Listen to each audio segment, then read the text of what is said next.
Good morning Odisha. चलंतु एबे नजर पकाइबा ओडिशार किछि मुख्य खबर उपरे। नमस्कार दर्शक बंधु ओडिशा न्यूज 99 को मु राजेश आपन को स्वागत करूछि। चलंतु आजिर किछि गुरुत्वपूर्ण देश विदेश और क्रीडा जगतर खबर जदि आपन माने आम चैनल पई नुआ एबे ही आम चैनल को सब्सक्राइब करी पाखते बेल आइकन को प्रेस कर दियौ।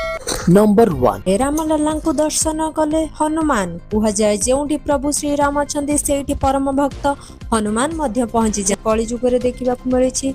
महावीरଙ୍କ राम आज भोर समय 5:50 समय हनुमान प्रभु श्री रामଙ୍କ दिव्य दर्शन करबा पई राम मंदिर रे उभा होइछंती। भव्य राम मंदिर रे अलौकिक घटना देखि हजार हजार भक्तଙ୍କ आखिरे लुहा आसी जाइछि। श्री राम मंदिर रे प्राण प्रतिष्ठा कोटि कोटि राम भक्तଙ୍କ पई प्रभुଙ୍କ आशीर्वाद पलटिछि। नंबर 2 पुणी राजरास्ता को ओल्हाइब राज्य सरपंच महासंघ। फेब्रुआरी 5 रे घेरिब विधानसभा। पूर्वरु मध्य 22 दिन धरी सरपंच महासंघ धारणा रे बसिथिला। 15 दफा दाबी नै धारणा को ओल्हाइथिला संघ। सेही समय रे सरकार प्रतिश्रुति देइथिले डिसेंबर 31 सुधा दाबी पूरण करा जिबा। आज पर्यंत गोटिए भी दाबी पूरण हेइ नाही बोली अभियोग करिछि महासंघ। नंबर 3 एनिकी 50 वर्ष बयस रु मिलिब पेंशन सरकारक बड़ योजना। एनिकी 60 वर्ष नुह बरं 50 वर्ष बयस रु मिलिब पेंशन देबा पई राज्य सरकार एक योजना उपरे कार्य करछन्ति। कहिछन्ति जे जेउ माने 50 वर्ष रे पहुंचेबे सेमानकु पेंशन प्रदान करा जिवो। नंबर 4 सिमिलीपाल रे हेबो कला बाघ सफारी। मुख्यमंत्री नवीन पट्टनायकଙ୍କ सूचना। एनिकी सफारी रे जळ बाघ देखिबे पर्यटक कारण सिमिलीपाल रे हेबो कला बाघ सफारी। एने आज घोषणा होइतिबा देखिबा को मिलिछि। मुख्यमंत्री नवीन पट्टनायक सोशल मीडिया एक्स जरिया रे एहार सूचना देइछन्ति। मुख्यमंत्री कहिछन्ति जे मयूरभंज जिल्लार सिमिलीपाल व्याघ्र संरक्षण परिसर रे कला बाघ सफारी करा जिवो। नंबर 5 मुख्यमंत्री को गाड़ी दुर्घटना।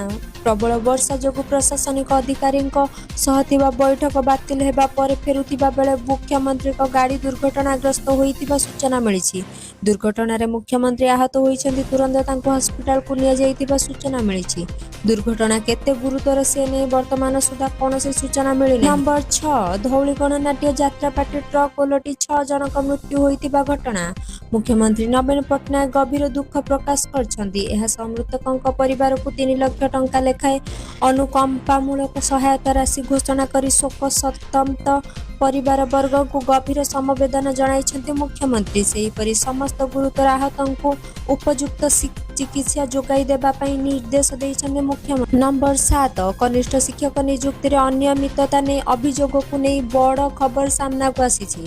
कनिष्ठ शिक्षक नियुक्ति रे अनियमितता नै ओसेपार स्पष्टीकरण सामना को आसीछि।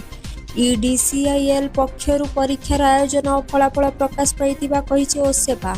अपर पक्षर कनिष्ठ शिक्षक नियुक्ति मामला रे नुआ मोड़ राज्य सरकार को जवाब तलब करिसंती। नंबर 8 आगामी दिन जनसाधारण को मिलिबा को जाउछि एक बड़ आश्वस्ति। लोकसभा निर्वाचन 2024 पूर्वरु पेट्रोल एवं डीजेल दर रे ह्रास घटियो बोली कुआ जाउछि। जदि एपरि हुए तेबे पाखापाखि 21-22 मास पर देश रे डीजेल एवं पेट्रोल रो मूल्य किछि ह्रास घटी पारे। घरोई क्रेडिट रेटिंग एजेंसी इक्रार एक रिपोर्ट जना पड़छि जे डीजेल एवं पेट्रोल रो मूल्य सस्ता हेबो। नंबर 9 सत्यवादी ठारे ओडिया विश्वविद्यालय रो नुआ कैंपस लोकार्पित करले मुख्यमंत्री नवीन पट्टनायक। ओडिया भाषार परपुत्र मानकु प्रमाण जणाइले मुख्यमंत्री। ओडिया जाति पाई वर्तमान समय होउछे एक गौरवमय समय। युवपीढ़ी मध्य ओडिया भाषा प्रति आग्रह सृष्टि करा जिबा जरूरी। नंबर 10 बुधवार गत 3 दिन हेला राज्यर केतेक जिल्लार वर्षा सांगको कोहला पाग लागि रहिछि जहा फल रे ठंडारे लोकों को वर्षा कलबल करथिबा देखिबाकू मिलिछि।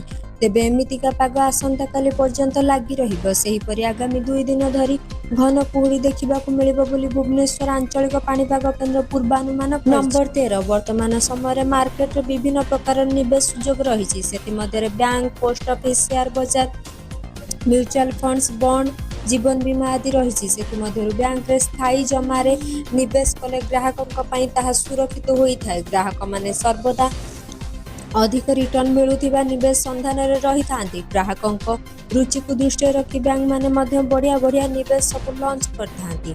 तेनु एभଳି स्थिति रे 11टी बैंक रो एफडी रे निवेश करी ग्राहक माने बढ़िया रिटर्न पाई पारिबे।